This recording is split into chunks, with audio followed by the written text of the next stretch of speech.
Hey, this is Jesse with Closing the Loop.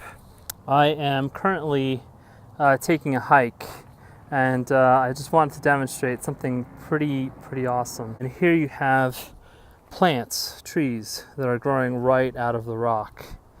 And so the question is, like, how are these plants able to do something like this?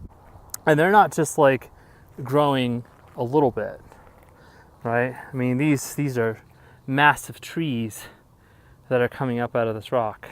Well, the way they do it is they actually have a symbiotic relationship with something called mycorrhizae, right? So there's mycorrhizal networks that are literally at the very root system. They're around the roots, and they produce these enzymes. And the enzymes, what they do is that they literally break down rock. They break it down, and they're able to then transmute these minerals that are very necessary, and water and different things that are necessary for plants, and they go directly to the plant. These plants would not be able to do what they do unless they were had some sort of symbiotic relationship. So now, what is it that they in turn provide for mycorrhizae? Well, plants are known for producing carbohydrates.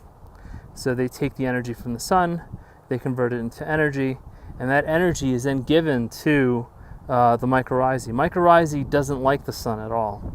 So it depends on these plants, right? So of course, the mycorrhizae wants to do everything in its power to be able to supply these plants with what it needs. Because mycorrhizae depends on the plants. The sun energizes the plant in turn gives energy to the mycorrhizae, and so the mycorrhizae now is breaking down the rock.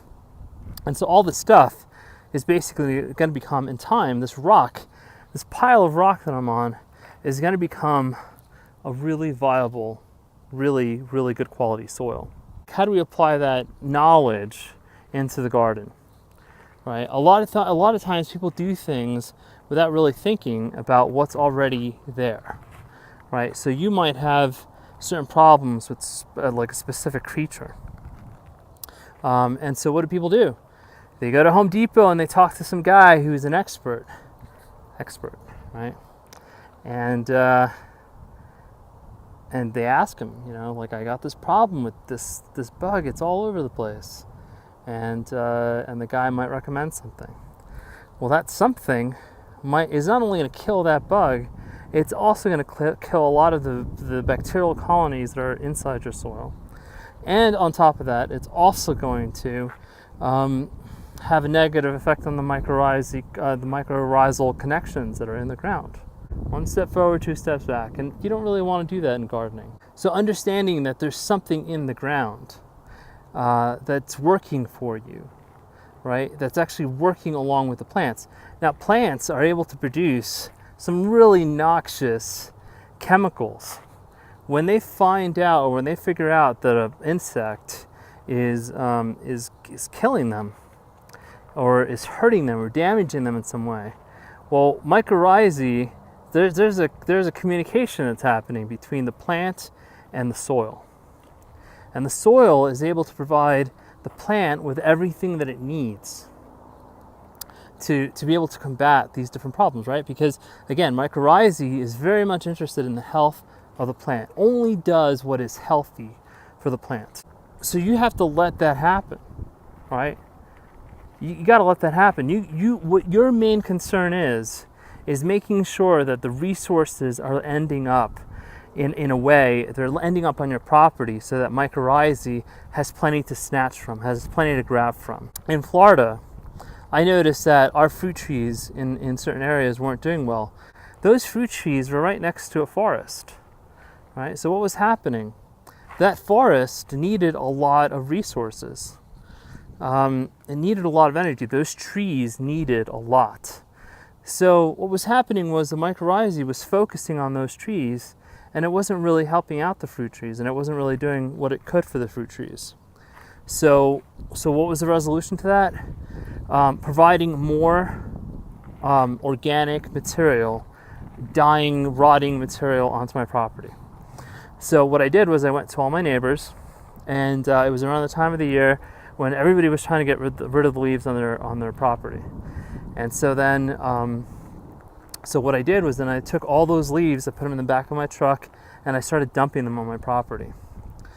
Well, now after about a year or so, maybe 6 months or so, my parents report that the plants are doing a lot better, and that they've had a bumper crop in the Barbados cherries, and that there are things happening on the property that they never imagined could happen, in terms of fruit production on the property. So mycorrhizae, knowing that it's there and knowing what it needs, knowing what it's doing, you have to be the one to provide it that.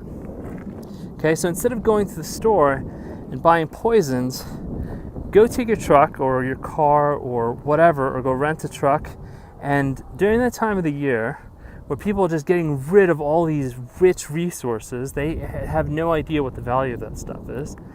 What you need to do is you need to go and grab that stuff and bring it onto your property and place it somewhere on the ground. What will happen is the mycorrhizae will start developing networks. It's literally like veins that transport, nutrients to the many different parts of the body, right? So they'll start to do the same thing. You gotta let it rot, and you gotta let it sit there, and you can't really disturb it. You can't move it around, right? If you move it around, well, then what you're doing is you're disturbing those veins, and you're disturbing that network.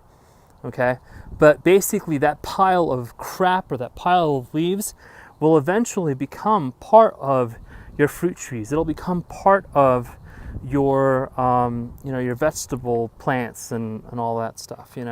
In time, all that waste will become food for you, or become plant matter or plant material. And it's as simple as that.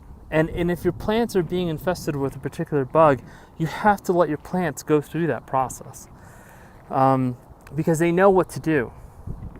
They know what to do. They just need the time to be able to communicate with the mycorrhizal networks that are in the soil, so that they can produce the chemicals that they need to be able to detract certain creatures from attacking them.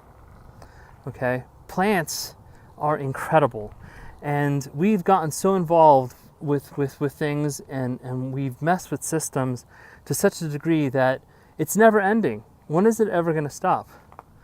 So anyway, all of this from just watching trees do really well growing out of something that people would never imagine. Nobody would ever imagine that this is like where you would plant the tree, right? Nobody would ever think that.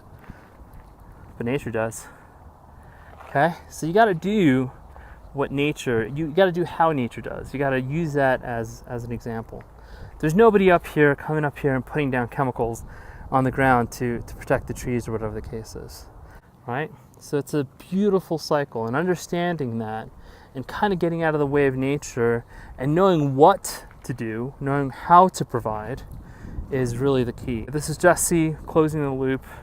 Please like and subscribe if you've benefited from this information. Then that's the least you can do. Okay?